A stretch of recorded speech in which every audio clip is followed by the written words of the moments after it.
I only meant to drop off a box at my friend's house, but when his mom opened the door, smiling in that calm, knowing way, something shifted.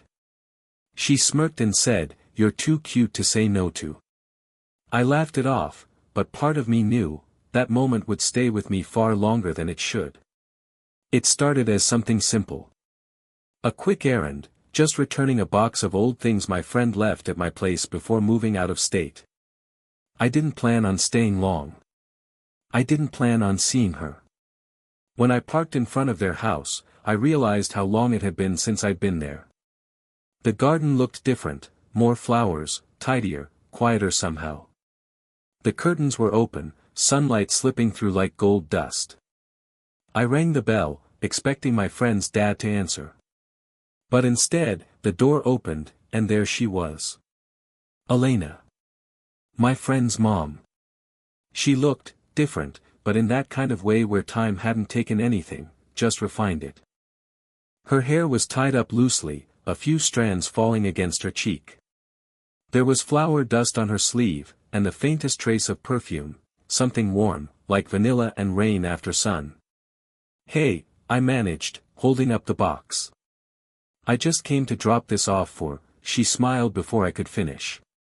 "He's not here," she said softly, eyes crinkling. "But you can leave it inside." I hesitated on the doorstep, unsure if I should enter. She noticed, of course she noticed. There was always something perceptive in the way she looked at people. She tilted her head slightly and added with a small, teasing smirk, "Come on in. I don't bite." That tone, half playful, half gentle, was exactly how I remembered her. As I stepped inside, everything felt familiar yet different. The house smelled like baked bread and lemon polish. Sunlight painted the wooden floor. She led me toward the kitchen, the soft click of her heels against the tiles punctuating the silence between us. "Still studying?" she asked casually. "Yeah. Almost done," I replied, placing the box on the counter. My voice sounded too formal, too careful, and she seemed amused by that. Her laugh was quiet, low. "You don't have to sound so serious," she said, brushing a strand of hair behind her ear. "You used to raid my fridge, remember?" I smiled, remembering those years, the noise, the easy laughter. Now the air between us felt charged with something quieter. Something I couldn't quite name yet. As she turned to pour herself a cup of coffee, light spilled across her shoulders. I caught myself staring, not out of intention, but because it felt like I was seeing her for the first time. And maybe, in a way, I was. I was just about to make my polite exit when she turned, holding up a second mug. "Coffee?" she asked. I hesitated, maybe too long, because she smiled, eyes narrowing slightly in that amused, knowing way. "You're too cute to say no to." The words hit me lighter than air but landed somewhere deep. She said it playfully, but her gaze lingered just long enough for my pulse to skip. I nodded, pretending it was nothing. "I guess one cup won't hurt." "Good," she said, pouring another mug, the scent of coffee and vanilla filling the air. The kitchen felt smaller than I remembered, or maybe it was just her presence. She slid the mug across the table, then sat across from me, elbows resting casually on the wood. For a while, we talked about small things, work, her son's new life across the country, the garden outside. But there was something unspoken threading between our words, a quiet awareness neither of us addressed. She listened intently, the way people do when they genuinely care. Her eyes stayed on mine when I spoke, steady and calm. I noticed how her fingers curved around the mug, how her nails caught the light, how she laughed softly at things that weren't really jokes. "Feels strange," I admitted. "Being back here. It's like time stopped, but everything's changed." She smiled faintly. "That's what getting older feels like," she said, stirring her coffee. "You look around one day and realize the moments you thought were temporary, never really left you." For a moment, neither of us spoke. The rain had started outside, soft, rhythmic, tapping against the window. It felt like the world had decided to slow down just for us. Her gaze drifted toward the sound, and I caught the reflection of the rain in her eyes. I wanted to say something, anything, to fill the space, but the silence felt sacred. Finally, she turned back, her tone light again. "You always did have that quiet look," she said. "Like you were thinking about things you'd never say out loud." I smiled, trying to play it off, but inside I felt exposed, seen in a way that was both comforting and unsettling. She reached for her mug again, fingertips brushing mine for the briefest second. A tiny spark, gone as quickly as it came. But it was enough. That one small touch, it said everything neither of us could. The rain kept falling, steady and soft, painting faint trails down the kitchen window. The rhythm filled the quiet between us, not awkward, just thoughtful.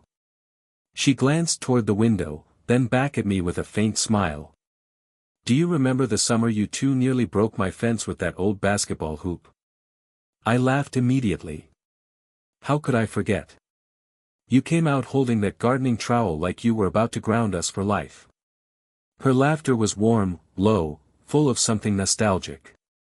She shook her head, her eyes shining with that mixture of amusement and fond disbelief. "You boys were chaos," she said. "But it was good chaos. The kind that made the house feel alive." Her voice softened on that last word, alive. And in that instant, the air between us shifted. Her gaze drifted to the mug in her hands. "It's quieter now," she murmured. "I thought I'd enjoy it, the peace, the space, but sometimes the silence gets too loud, you know." I nodded, though I wasn't sure she was really looking for an answer. Her expression was calm, but there was a faint sadness there, not loneliness exactly, but a longing for something she couldn't quite name. For a few seconds, I forgot what I was supposed to say. I just watched her, the way she absently traced the rim of her cup, the way her shoulders lifted with each slow breath. "You always seemed so certain," I said quietly. "Like you had everything figured out." She gave a soft, almost ironic laugh. "That's the trick, isn't it? Look certain, so no one asks if you're okay." Her honesty disarmed me. She wasn't flirting now, she was just real. The kind of real that pulls you closer without meaning to. I wanted to comfort her, maybe reach across the table, take her hand, but something in me hesitated. Respect, fear, confusion. A quiet battle between what felt right and what should be right. Instead, I just said, "For what it's worth, you still make this house feel alive." She looked up, eyes meeting mine, steady, searching. For a heartbeat, it felt like we both stopped breathing. Then she smiled, faint and genuine. "You always had a kind heart," she whispered. I missed that. The rain kept falling, but now it sounded different, softer, closer. And somewhere inside that silence, something delicate had begun to grow. For a long while after that, neither of us said much. The rain outside had slowed to a quiet drizzle, the sky dimming into that soft gray that makes everything look closer than it really is. Elena leaned back in her chair, holding her mug with both hands. There was a faint, thoughtful smile on her lips, the kind that hides more than it reveals. "You've grown up," she said finally, her eyes still on the window. "When did that happen?" I smiled, unsure how to respond. "I guess it sort of sneaks up on you." She nodded, glancing at me again, that long, deliberate kind of look that makes you forget what you were about to say. "It does," she murmured. "One day you're chasing time, the next, you're just hoping it'll slow down." Something in her tone made my chest tighten, a quiet ache that wasn't about sadness exactly, but about missing things you didn't realize were slipping away. I stood, half to ease the weight in my chest, half to signal that I should probably go. "I should let you get back to your day," I said softly. She tilted her head, her expression unreadable for a moment. Then, almost as if it was instinct, she reached out and rested her hand on my forearm. It was such a small gesture, a simple touch, but it held the kind of gentleness that lingers. Her palm was warm against my skin, her thumb brushing lightly as she looked up at me. "You don't have to rush off," she said, her voice barely above a whisper. "It's been nice having someone to talk to." For a second, I couldn't move. The warmth of her hand, the sincerity in her eyes, it made the whole world feel still. I nodded, managing a quiet, "Yeah, it's been nice for me too." Her hand stayed there a moment longer before she drew it back, fingers trailing slightly as they left. The faintest trace of her touch remained, not physical, but emotional. Then she smiled, softer now, almost shy. "You should come by more often," she said. "You always brought good energy into this house." I smiled back, but inside, I wasn't sure what I was feeling, only that I didn't want this moment to end. As I walked toward the door, I could feel her eyes following me. Not possessively. Not even expectantly. Just presently. And when I stepped outside, the cool air hit me, clean and sharp, but it couldn't wash away the warmth that still clung to me where her hand had been. It was 3 days before I heard from her again. A text popped up on my phone mid-afternoon, "Hey, could you help me move a few boxes from the garage?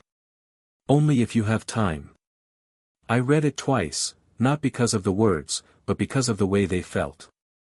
Casual, polite, yet personal in a way that made me smile before I even realized it. I told her I'd be there after work. When I arrived, she was in jeans and a soft blue sweater, her hair loosely tied back again, a few strands framing her face. She greeted me with that same half-smile, warm, inviting, just a little teasing. "I swear, these boxes multiply when I'm not looking," she said, leading me into the garage. It was cluttered, filled with memories, photo albums, old furniture, bits of her son's childhood stacked away like quiet ghosts of time. We worked together in comfortable silence, occasionally trading small jokes or comments that filled the air without breaking the calm. At one point, she bent to lift a box that was clearly too heavy. Instinct took over, I stepped closer, placing a hand over hers. "Let me," I said. For a second, neither of us moved. Her hand was cool beneath mine, small and steady. She looked up at me, eyes shining faintly with amusement, and something else. Something quiet, searching. Then she smiled, pulling her hand back slowly. Still stubbornly polite, she murmured. We both laughed softly, the tension easing again, but the air didn't go back to normal. Not completely.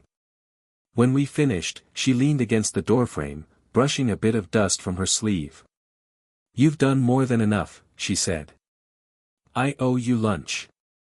"You don't owe me anything," I said. She tilted her head. "Maybe not. But I'd still like to." The afternoon light poured through the garage window, landing across her hair. She looked effortlessly calm, that same graceful poise that used to intimidate me years ago, now softened into something warmer. I nodded. "Then. I'd like that too." She smiled again, faint and genuine, and for the first time, it didn't feel like I was just visiting my friend's mom. It felt like I was visiting her. And as I left that day, her voice followed me to the car, light, teasing, familiar. "Next time, maybe I'll find an excuse that doesn't involve heavy lifting." I laughed, but I knew I'd come back, excuse or not. The sun was setting by the time we finished. The boxes were stacked neatly against the wall, the air still carrying that faint scent of dust and rain. Elena wiped her hands on a cloth and glanced toward the porch. "Tea?" she asked softly. I nodded. And somehow, it felt like the most natural thing in the world to follow her outside. The porch was quiet except for the hum of cicadas and the gentle sigh of the wind through the trees. The evening light bathed everything in gold, her skin, the wood of the railing, the steam rising from the mug she handed me. We sat side by side, not saying much at first. Just watching the light fade. The kind of silence that didn't need to be filled. After a while, she spoke. "You ever feel like time's moving faster now?" Her voice was soft, reflective. "When my son was little, days felt endless. Now I blink, and whole seasons are gone. I didn't interrupt. I just listened. She smiled faintly, though it didn't reach her eyes. I don't usually talk about this, she said. But lately, I've felt invisible, I guess. Like people stop seeing you after a certain age. You walk into a room, and the world just keeps moving around you. There was no self-pity in her voice, just quiet honesty. I looked at her then, really looked. The way the light brushed against her cheekbones, the small lines near her eyes that spoke of years lived fully, not wasted. You don't seem invisible to me, I said, the words leaving my mouth before I could stop them.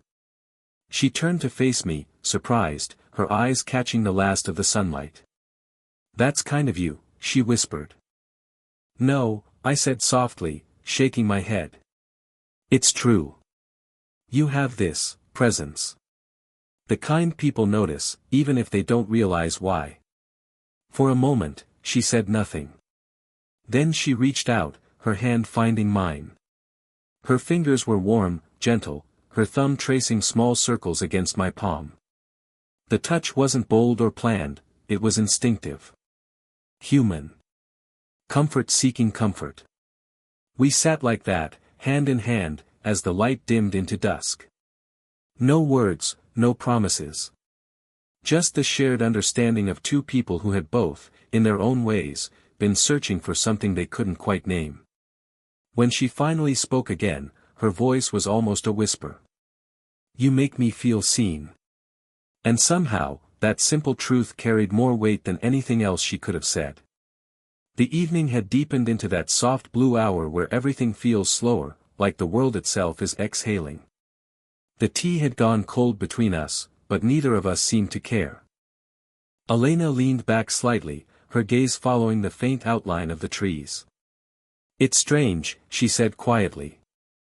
Sometimes I think peace feels a lot like loneliness. Maybe they're not as different as we think. I didn't answer right away. I just let her words settle. There was something honest, raw, even, about the way she said it. After a pause, I spoke. Maybe peace is when you stop fighting the loneliness. When you just let it exist, and it stops feeling so heavy. She turned to look at me then, eyes soft, thoughtful. The porch light flickered on above us, casting a warm glow that caught in her hair. You always surprise me, she said, her voice low. You listen. Most people don't. I smiled. You make it easy to listen. She laughed quietly, that same low, melodic laugh I'd come to recognize. Then, without saying anything more, she reached for me. It wasn't a sudden gesture, more like something inevitable that had been waiting between us all along. Her arms slipped gently around me, her cheek resting against my chest. I froze for just a moment, then let myself breathe into it. The world seemed to narrow to the sound of her heartbeat, slow, steady, human. The air smelled faintly of jasmine from the garden below. I felt her sigh, more like a release than a breath. Thank you, she whispered, her voice barely audible. For being here. I didn't know what to say that wouldn't sound small. So I said the only thing that felt true. I'm glad I was. When she finally pulled back, her eyes were bright, not with sadness, but with something softer. Acceptance, maybe. Gratitude. She brushed a hand along my arm, letting it linger there for a heartbeat longer than necessary. Take care of yourself, okay, she said. And don't be a stranger. I nodded. I won't. As I walked down the porch steps, I turned once more. She was still there, watching, that gentle smile on her lips, framed by the glow of the porch light. And for the first time, I realized this wasn't the kind of story that needed an ending. Just a quiet understanding, between two people who, for a brief moment, made each other feel a little less alone. If you felt something in this story, that warmth, that ache of being seen, don't forget to leave a like, share your thoughts in the comments, and subscribe for more stories that linger long after they end.